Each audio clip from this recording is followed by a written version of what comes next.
민주주의를 긋다. 한종수 지음. 한종수 지음 5번째 72페이지. 정동 코스. 대한문 3.1혁명 만세시위 현장. 대한문의 본래 이름은 대안문이다. 따안문. 대안문은 경운궁의 칭윈궁의 정문이 아니라 동쪽문이었다. 1896년 경운궁을 중건할 때 경운궁의 정문은 남쪽의 인화문이었다. 하지만 인화문은 언덕에 가로막혀 답답했다.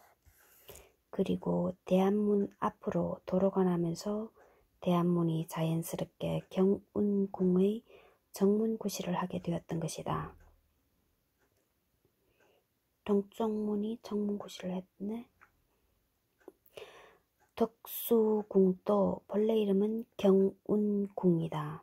덕수궁이란 호칭은 고종이 헤이그 특사 사건으로 일제에 의해 강제 퇴위되면서 일제가 고종에게 붙여준 덕수라는 궁호에서 유래하였다. 퇴위당한 임금 고종이 사는 궁이란 뜻의 덕수궁이 본래 이름 경운궁을 대신하여 그 이후 쓰이게 된 것이다. 73페이지. 이 덕수궁에서 고종이 승하한 날짜는 1919년 1월 21일이다. 일제 당국은 하루 지난 뒤에 고종이 뇌일혈로 급사하였다고 간단히 발표하였다.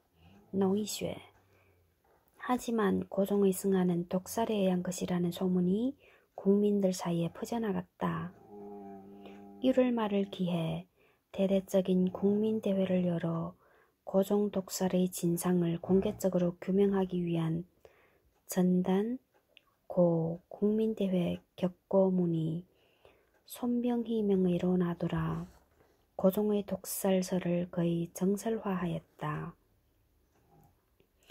고종 독살설은 국민들의 배일 감정을 극도로 높였고 전국에서 사람들이 망곡하기 위하여 상복을 입은 채 서울로 모여들었다. 이들은 대부분 대한문 앞에 모여 있었는데 이들에게 파고다 공원에서 독립선언문을 읽은 만세 부대들이 들이닥쳤다. 문상객들도 자연히 만세 시위대가 되었다. 해설. 73페이지.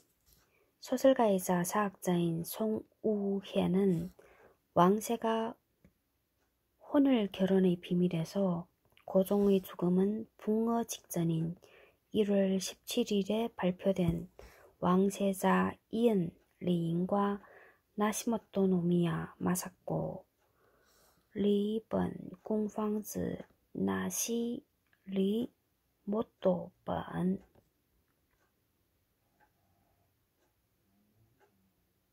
노미야가 꽁인가? 빵이 마사 즈가 꼬 나시모토 노미야 마사코 리번 공방즈 나시모토 노미야 마사코 빵즈 마사코가 빵즈구나. 리번 공방즈 나시모토 노미야 마사코. 훗날의 이방자 여사의 결혼 소식에 의한 충격 때문이라고 보고 있다. 본문으로 들어와서 73페이지. 1919년은 묘하게도 한국 근현대사의 거인들이 30년마다 세상을 뜬 시작이 되었다. 1919년에는 고종 황제가, 1949년에는 독립운동의 거성 백범 김구 선생이, 1979년에는 박정희 대통령이, 2009년에는 민주화 시대의 상징 김수환 추기경과 노무현, 김대중 전 대통령이 세상을 떠났기 때문이다. 2009년 노무현 대통령 서거 직후 대한문에는 분향소가 들어섰고 어마어마한 추모객들로 장사진을 이루었다.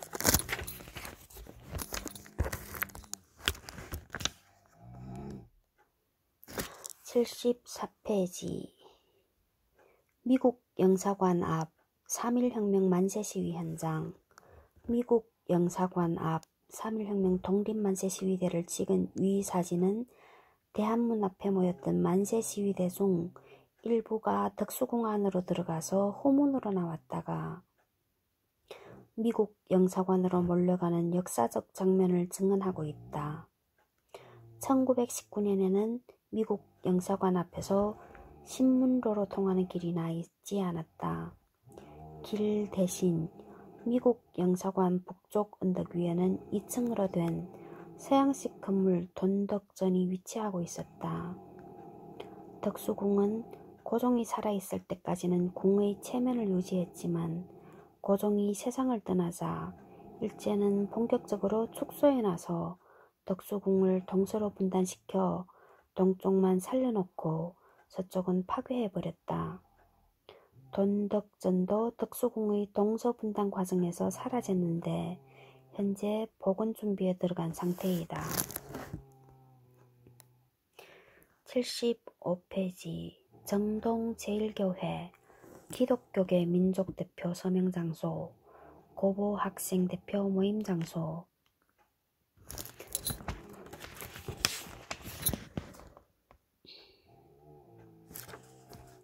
12월 오늘이 13일인가? 13일 수요일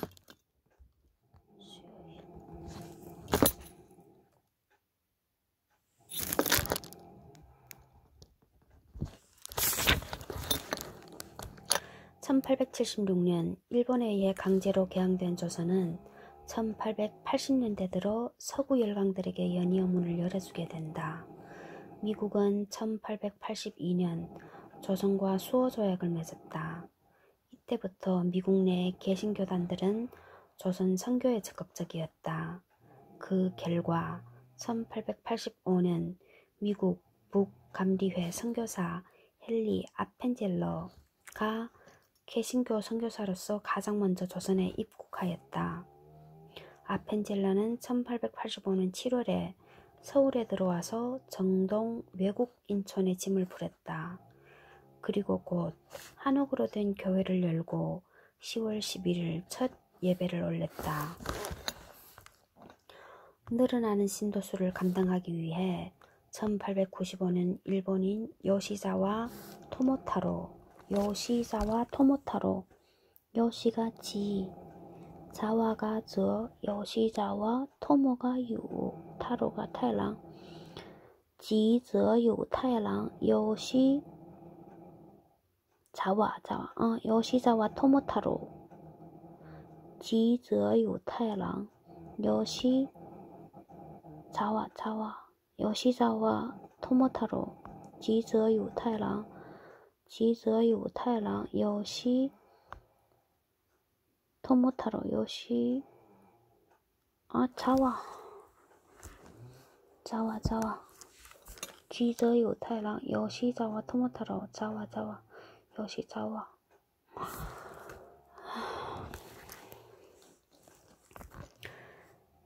요시자와 토모타로 지저유 타랑의 설계로 새 교회를 착공했는데 1889년에 준공하였다. 그것이 빅토리아 시대의 전원주택풍으로 지은 현재의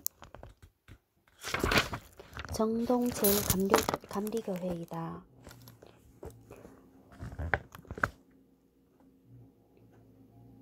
19세기 교회 건물로서는 우리나라에 유일하게 현존하는 건물이기도 하다. 기독교 민족대표 정동 제1교회 이필주 목사의 사택은 3.1운동 전 기독교계와 학생들의 모임 거점이었다.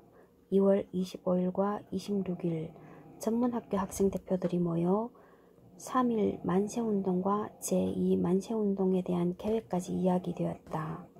27일에는 기독교 민족대표 서명자 10명이 모여 회합을 가지고 최남선이 독립선언서 초안을 돌려보고 기독교 민족대표 서명자 명단을 최종 확정하였다.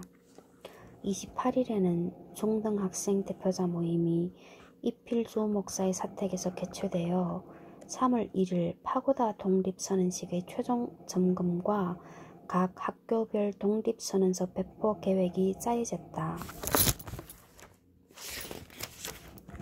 손병희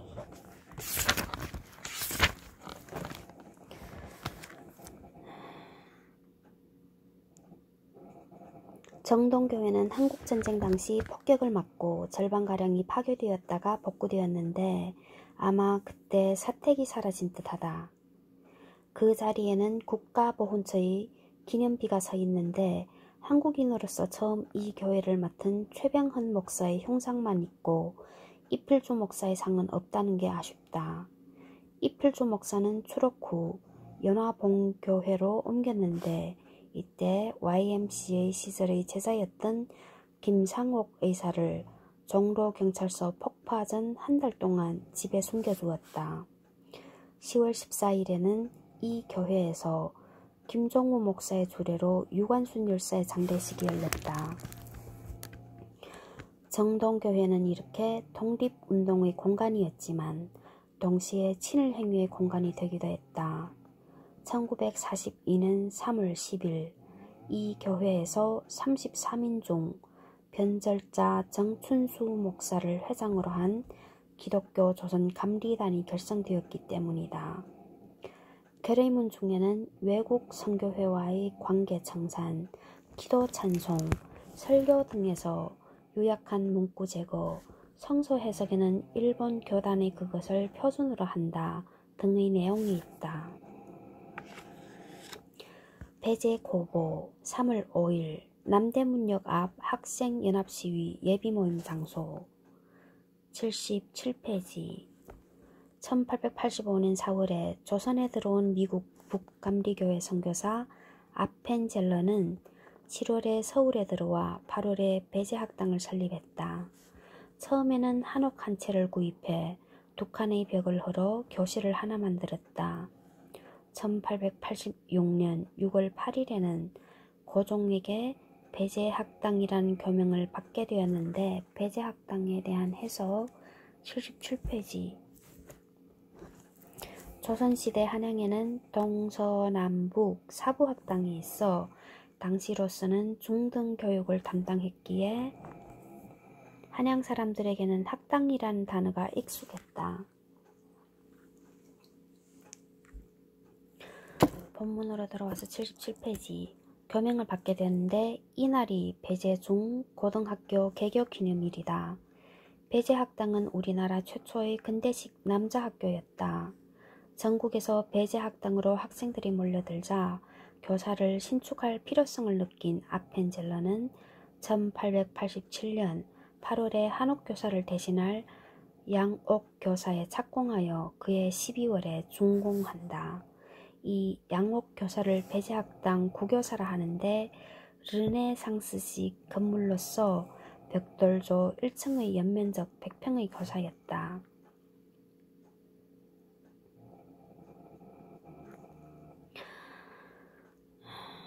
설계자는 정동교회와 마찬가지로 일본인 건축가 요시자와 토모타로 요시자와 지저 토모타로本太郎지저本太郎토모니까 이거구나. 지저 유太郎배제학당 구교사는 1932년 대강당 건축을 위해 흘렸다. 배제학당에서 두 번째로 지은 건물은 동관으로 1914년 5월에 착공하여 1916년 3월에 준공되었다. 붉은 벽돌로 쌓은 지상 2층, 반지하 1층의 건물인데 현재까지 유일하게 현장에 보존되고 있으며 지금은 배제역사관으로 쓰이고 있다. 이 건물 뒤에는 아펜젤러의 동상이 서 있다.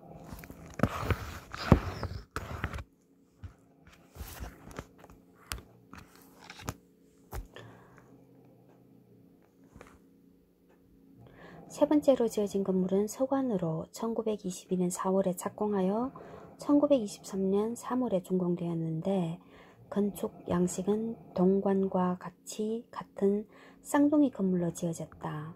서관은 1984년 배제고등학교의 고덕동 이전과 함께 옮겨졌다.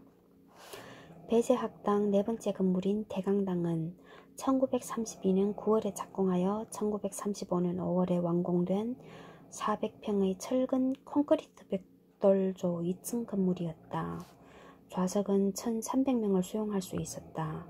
그러나 현 배제공원과 배제빌딩 건설 과정에서 흘려버리면서 중요한 근대 건축물 하나가 사라지고 말았다.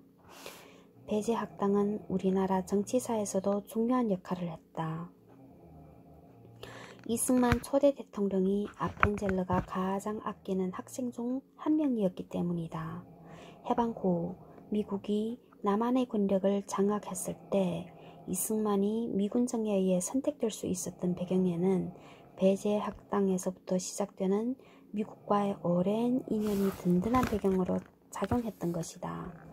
아래 글은 만민공동회 사건으로 이승만이 감옥에 갇혀 있을 때 아펜젤러가 그의 가족을 도운 데 대해 감사를 표하는 편지다.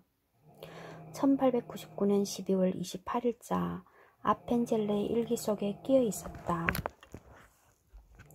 저희 가난한 가족들을 위해서 값비싼 담요와 쌀, 그리고 땔감 등을 보내주신 데 대해서 무슨 감사의 말을 드려야 할지 모르겠습니다. 동시에 저와 같이 비참하고 죄 많은 몸을 감옥에 갇혀있는 가망없는 상태로부터 구원해 주시고 더욱이 의지할 데 없는 제 가족들에게 먹고 살아갈 양식을 주신 하나님께 진심으로 감사를 드립니다. 제게 주시는 하나님의 축복이 얼마나 놀라운지요. 제 부친께서 편지로 선생님의 크신 도움에 감사한다고 하셨습니다.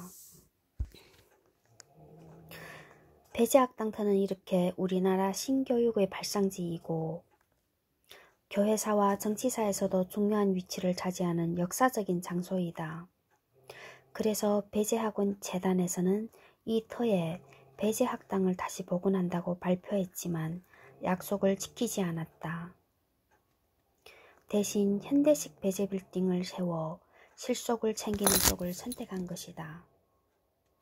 배제고복 기숙사에서는 1919년 3월 4일 그 다음 날 있을 남대문역 학생연합 시위 준비 모임이 있었다.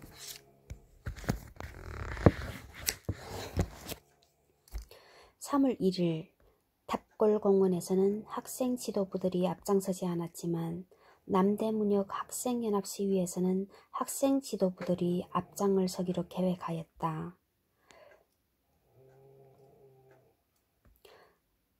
고종의 인산을 끝내고 고종의 인산이 뭐지? 장례하고 관계되는 건가? 사람 죽었을 때 지방으로 내려가려는 사람들로 붐비는 남대문역을 만세 시위 장소로 잡았는데 3.1 혁명 기간 중 최대 인파인 수만 명이 참가했다. 당시 19세였던 배제고보 2학년 김동혁은 독립선언서와 지하신문이던 조선 독립신문을 배포하여 1년 6개월 형을 선고받았는데 그때 그가 한 말이 평범하면서도 감동적이다. 나는 조선 사람으로서 반드시 할 일을 한 것이다. 그것은 좋은 일도 나쁜 일도 아니었습니다. 그저 당연한 일일 뿐이었습니다. 평범하면서도 감동적이네 진짜. 80페이지 이화학당 현 이화여고.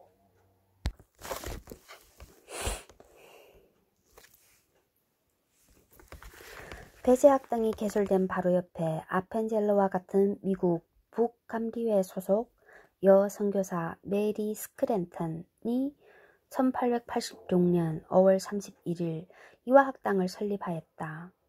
배제나 이화 모두 학당이라는 조선인들에게 익숙한 명칭을 사용해 서양식 교육에 대한 거부감을 두리려 했던 공통점을 가지고 있다. 1887년 명성황후는 스크랜튼 부인의 노고를 알고 이화학당이라는 교명을 내리고 외무 독판 김윤식을 통해 이화학당 편액을 보내기도 했다. 이화학당은 우리나라 최초의 근대식 여자 학교이다. 초기 교사는 지긋자 한옥교사였는데 수용시설의 한계 때문에 1896년 헐리고 1897년 본관이 착공되어 1899년 12월에 완공을 보게 된다. 이 본관은 한국전쟁, 6.25 전쟁 때 파괴되어 버렸다. 본관 다음으로 지어진 건물은 1914년 착공하여 1915년 3월에 준공된 심프슨 기념관이다. 지하 1층, 지상 3층으로 세워진 벽돌조 건물로 현관이 약간 오른쪽으로 치우친 좌우 비대칭적인 구조를 하고 있는 것이 특색이다. 이화학당 건물로서는 유일하게 남아있는 건물이다. 심프슨 기념관은 2002년 2월에 정동 이화여고 심슨 기념관이란 명칭으로 등록문화재 제3호로 지정되었다. 이 건물은 현재 이화역사관으로 쓰이고 있다. 이화학당의 세 번째 건물은 손탁호텔 자리에 세워진 프라이홀이었다. 프라이홀은 1922년 8월에 착공하여 1923년 9월에 준공되었다. 프라이홀은 150명을 수용하는 기숙사, 교실 10개, 실험실 3개, 선생님들의 숙사 등과 수도, 전기, 스팀 시설을 갖춘 최신식 건물이었다. 이 건물은 6.25 전쟁, 한국 전쟁에서도 살아남았지만 1975년 불의 화재로 소실되었다. 학교 내에는 학생 유관순이 물을 기렸다는 우물이 남아있지만 유감스럽게도 학생들이 다니는 학교, 더구나 여학교이기에 일반인들 특히 남성들의 접근이 쉽지 않다.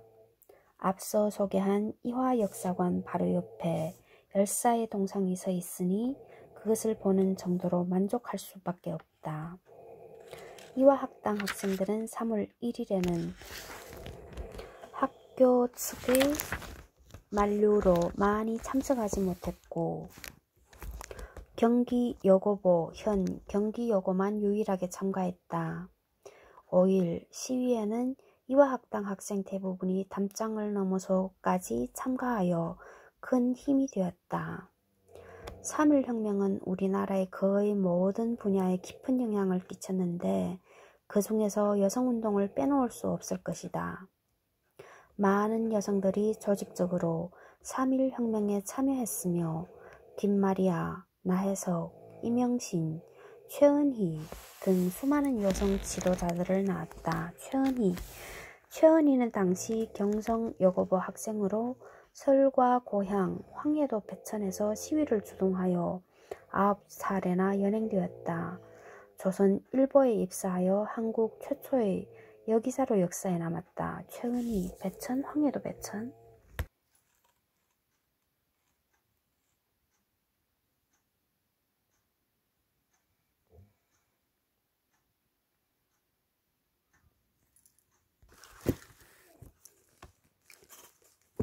황해도 배천. 최은희 어디로 올 차리지? 여기다. 82페이지. 인물열전 3.1혁명의 상징 유관순 열사. 유관순 류관순 1904년부터 1920년까지. 유관순 열사는 충남 천안에서 출생했다. 1916년 12살에 감리교 공주교구의 미국인 여성 선교사의 도움으로 이화학당의 교비생으로 입학하였다. 1919년 15살에 3.1운동이 일어나자 이화학당 고등과 1년생으로 참가하였다. 고등과 1년생? 빠르네. 15살에 3월 5일 남대문역 앞 학생연합 시위에 참가한 후 학교가 휴교하자 고향으로 내려갔다. 고향에서는 음력 3월 1일 아운의 장터, 현, 병천시장 만세시위가 일어났다. 아운의 장터 만세시위에는 지령리교회, 현, 매봉교회의 두 기둥이었던 조병옥의 아버지 조인원과 유관순 열사의 아버지 유종권이 있었다. 유종권과 조인원. 수천 명이 모인 만세시위에는 유종권 열사는 선봉에 섰다. 일본 헌병은 시위를 잔인하게 진압했는데 이 과정에서 유종권 열사의 부모는 일본 헌병의 총칼에 피살당하고 말았다. 유 열사는 주동자로 검거되어 무자비한 고문을 당했으나 굴하지 않았다. 공주지방법원에서 3년형을 선고받았으나 이에 불복, 항소하여 경성복심법원에서 재판을 받았다. 재판 과정에서 독립만세를 외치며 일제심력을 규탄하고 일제법률에 의하여 일제법관에게 재판받는 부당함을 역설하다가 법정모욕죄가 가산되어 징역 7년형을 선고받았다. 그러나 열사는 서대문 형무소에서 복역 중에도 틈만 있으면 독립만세를 외쳤고 그때마다 간수에게 끌려가 모진 고문을 당했다. 유관순은 불굴의 투혼으로 옥중투쟁을 계속하다 1920년 9월 28일 17세의 나이로 서대문 형무소에서 옥사하고 말았다. 정동교회에서 장례를 마친 열사의 유해는 이태원 공동묘지에 묻혔으나 훗날 공동묘지가 일본군 기지로 바뀌면서 망우리 공동묘지로 이장되는 과정에서 유해가 사라졌다. 여기에 대한 해석 83페이지. 최근 이태원 부분당 역사공원에 유관순 열사 추모비가 망우리 묘지에는 합장묘에 추모비가 세워졌다. 본문으로 들어와서 훗날 고향 천안에 열사의 초원묘가 1989년에 건립되었다. 2019년 열사의 항일투쟁을 다룬 영화 한거가 개봉되어 115만의 관객을 모았다. 한거?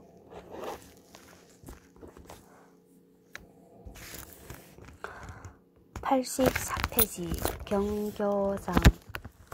지하철 5호선 서대문역 4분 출구를 나와 조금 걸으면 현대식 강북 삼성병원 건물 밑에 깔린 듯이 서 있는 2층짜리 건물이 보인다.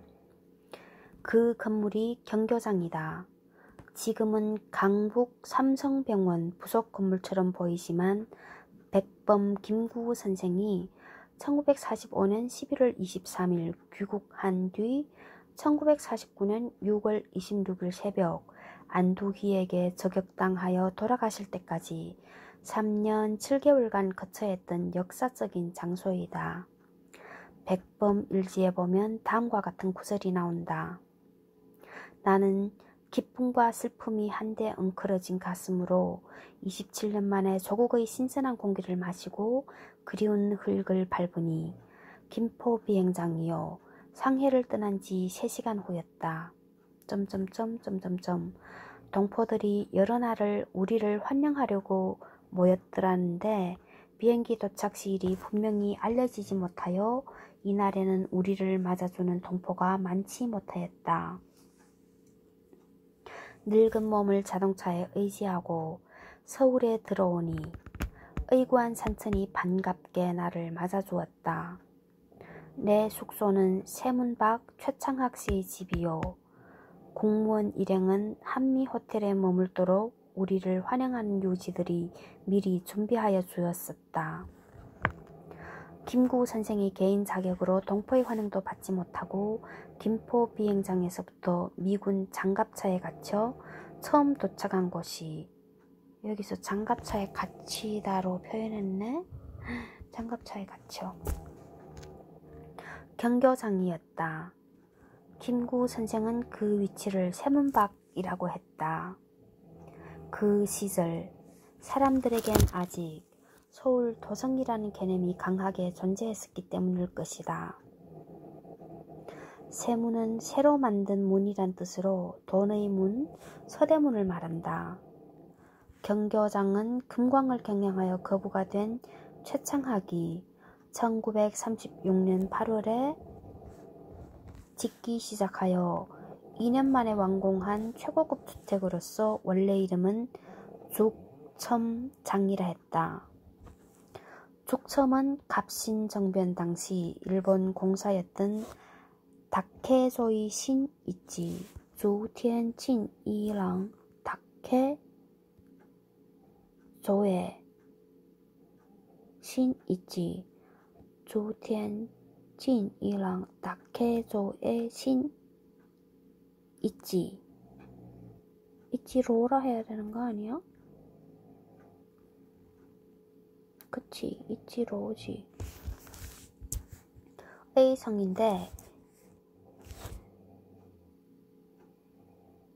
일제가 그를 기린다며 지명으로 사용했다.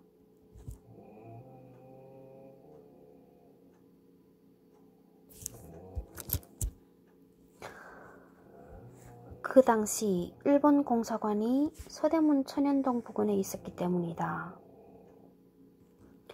인근에 있는 금화초등학교의 원래 이름도 죽첨수학교였다. 최창학은 해방이 되자 친일 행위를 뉘우친다며 이곳을 김구 선생의 거처로 제공했다. 김구 선생은 이 집의 이름을 근처에 흐르던 만초천 위에 놓인 다리인 경교에서 이름을 따 경교장, 징차오庄, 경교장이 서울 경자에 다리 교자에庄이구나. 징차오庄으로 바꾸었다. 지하 1층, 지상 2층, 1584평의 이 건물은 경성제국대학 본관 건물을 지은 한국인 건축가 김세연이 설계했다.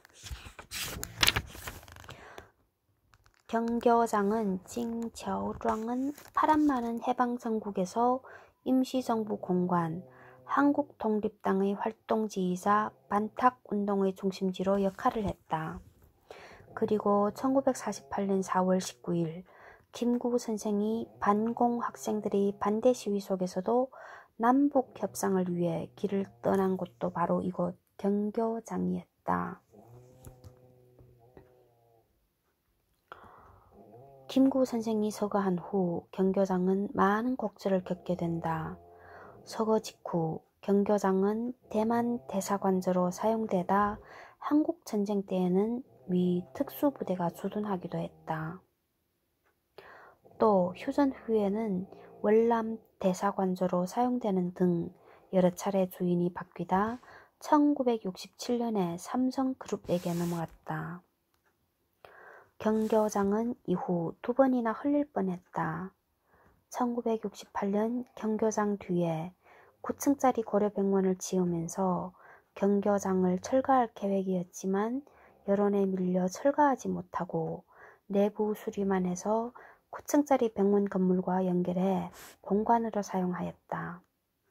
1996년 2월 강북 삼성병원이 경교장을 효창공원으로 이전하고 그 자리에 17층 규모의 병원을 세운다는 계획서를 서울시에 제출할 때가 두 번째 위기였다. 이때에도 여론의 압력에 밀려 경교장을 철거하지 못하였다. 2001년 4월 6일 서울시는 경교장을 서울시 유형문화재 제129호로 지정하였다. 그리고 2009년 12월 말 서울시는 그동안 김구 선생의 집무실만 복원하여 공개하던 경교장을 삼성과 건물 전체를 원형 복원하기로 합의하였다. 이런 우여곡절 끝에 2011년 11월 복원 공사가 완료되어 일반에 공개되었다. 대한민국 임시정부의 마지막 청사이자 현재 서울에 남아있는 김구 선생의 유일한 유적인 경교장이 시민의 품에 돌아온 것이다. 복원된 경교장, 특히 백범의 숙소이자 암살당한 방은 필자의 예상대로 일본식 다다미 방이었다. 안두희의 흉탄으로 깨진 유리창은 다행히 아직도 남아있다. 3.1 혁명으로 세워진 임시정부를 광복 때까지 실질적으로 짊어지고 나갔던 백범 김구는 3.1 정신을 가장 잘 체현한 인물이라고 할 수 있을 것이다. 이때에도 여론의 압력에 밀려 경교장을 철거하지 못하였다. 2001년 4월 6일 서울시는 경교장을 서울시 이거 읽었는데 87페이지 딜교사 가옥 경교장에서 한양도성길을 따라 1km 정도 걸으면 홍남파 옛집이 나오고 다시 200m 정도 걸으면 아주 이국적인 이름인 딜교사가 나온다. 사실 딜교사는 행복한 마음, 기쁨, 이상향을 뜻하는 힌두어이니 이국적일 수밖에 없다. 딜교사에 어떤 내력이 숨어 있는지 알기 위해서는 테일러 가문의 이야기를 알아야 테일러 가문 한다. 알버트 와일드 테일러 1875년 1948년은 금광을 개발하기 위해 온 아버지 조지를 따라 1897년에 우리나라로 건너왔다. 알버트 테일러는 아버지처럼 금광 기술자였는데 무역업에도 손을 대 동생 빌과 함께 서울 태평로의 테일러 상회를 운영하면서 미국산 자동차부터 만년필까지 그리고 영화, 필름 수입과 배급까지 다양한 물품을 취급했다. 여기에 대한 한번 읽어보자. 해석. 테일러 상회에 대해 더 자세하게 알고 싶으면 돈의 문 역사박물관에 가보면 된다. 돈의 문 역사박물관. 북창동 먹자골목에 가면 최근 테일러 상회의 간판을 단 건물이 들어섰는데 무슨 일인지 오랫동안 개장을 하지 않고 있다. 본문으로 돌아와서 88페이지. 알버트 테일러는 광산업, 무역업뿐만 아니라 UPI 통신 서울 특파원도 겸하고 있었다. 알버트 테일러는 무역업을 하는 중에 1917년 당시 상하이, 요코하마 등에서 활약하던 미모 영국 연극배우 메리 린데이를 만나 결혼하게 된다. 1917년? 그러면 25, 42살? 둘 사이에 1919년 44살 2월 28일 3.1 독립 만세운동 하루 전날 세브란스 병원에서 태어난 아들이 브루스 테일러였다. 만세운동 준비로 어수선했던 그날 갓 태어난 아들 브루스의 침대 밑에는 독립선언문이 숨겨져 있었다. 이거 전번에 말씀하셨던 것 같은데 바로 그날 밤 알버트는 동생 빌에게 독립선언문을 숨겨 도쿄로 가게 했다. 메리 테일러의 책에는 이 부분이 이렇게 묘사되어 있다. 바로 그날 첫 아들이 태어났다. 나는 의식이 몽롱한 상태에서도 병원에 뭔가 엄청난 일이 벌어지고 있다는 걸 어렴풋이 느낄 수 있었다. 병실 문이 계속 열리고 닫히는 소리가 들렸다. 사람들은 속닥이다가 고함을 지르고 쿵쿵거리며 뛰어가다가 발끝으로 조심스럽게 걸어가는 일들을 반복했다. 나중에는 내 방에 사람들이 숨어 들어왔다는 느낌이 들었는데 눈을 떴을 때 수간호사 선생님이 아이가 아니라 종이 한 뭉치를 들고 있는 모습이 보였다. 그리고는 그 종이 뭉치를 내 침대보 밑에 밀어넣었다. 병원 밖 도로는 혼돈 그 자체였으며 비명소리와 총성이 때때로 들렸고 노랫소리가 들리기도 했다. 하지만 끝없이 반복되는 커다란 외침이 있었는데 그것은 바로 만세 만세 소리였다. 마치 사자가 포효하는 소리 같았다. 만세. 여기 사람들이 병원 침대벌을 보관하던 곳에 인쇄기를 숨겨두었는데 일본 경찰이 병원을 급습해 수색했어요. 결국 인쇄기를 발견하고 한국 직원들도 몇몇 체포했는데 끝까지 인쇄물을 못 찾았죠.